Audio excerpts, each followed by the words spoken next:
növbəti musiqili qonağımıza sözü vermək istəyirəm. Onun da təbriki var, onun da gözəl ifasını eşidəcəyik. Qorxmaz Ağsulu gəlir. Qorxmaz, xoş gəlir. Hər vaxtınız xeyir olsun. Bütün Azərbaycan xalqını təbrik edirəm. Bayramları mübarək olsun. Şəhid ailələrini təbrik edirəm. Bayramları mübarək olsun. Başda rəhbərlik olmağına bütün Dünya TV-nin işçilərini hamısı təbrik edirəm bu bayram günü. Bayramımız mübarək olsun. Bayramımız mübarək. Gözəl bir musiqi gəlsin. Həm bayram av havası, həm də toy av havası. Mübarək olsun, mübarək olsun, mübarək olsun, mübarək olsun. Bu toy mübarək, mübarək olsun. Bu toy mübarək, mübarək olsun. Bu toy mübarək, mübarək olsun. Bu toy mübarək, mübarək olsun.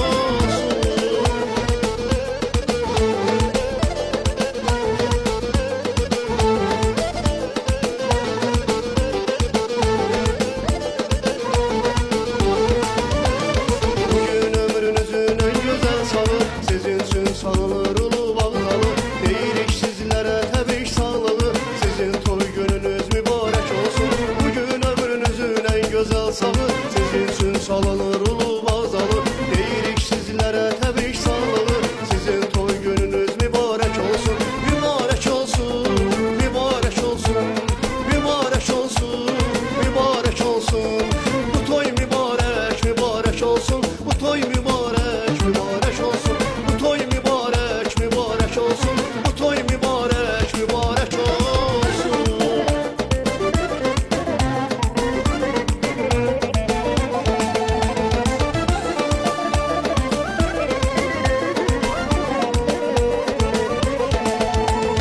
Sənin həsrətindən, sənin dərdindən çöllərə düşmüşəm, xəbərin varmı?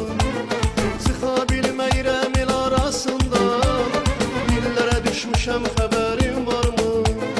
Sənin həsrətindən, sənin dərdindən çöllərə düşmüşəm, xəbərin varmı?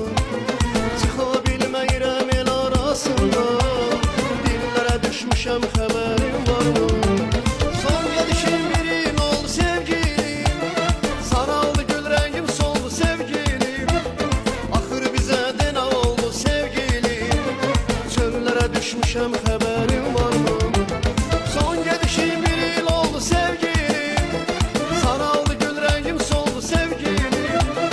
Axır bizə də nə oldu sevgilim, çöllərə düşmüşəm, xəbərin varmı? Dillərə düşmüşəm, xəbərin varmı?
küsəndə yeşki Həm yaşadır, həm öldürür, qüssəsi yeş Kədəri var, naləsi var, küsəndə yeşki Həm yaşadır, həm öldürür, qüssəsi yeşki Kədəri var, naləsi var, küsəndə yeşki Həm yaşadır, həm öldürür, qüssəsi yeş Kədəri var, naləsi var, küsəndə yeşki Həm yaşadır, həm öldürür, qüssəsi yeşki Ay, gözəl. Olun. Möhtəşəm, möhtəşəm. Təşəkkür edirəm.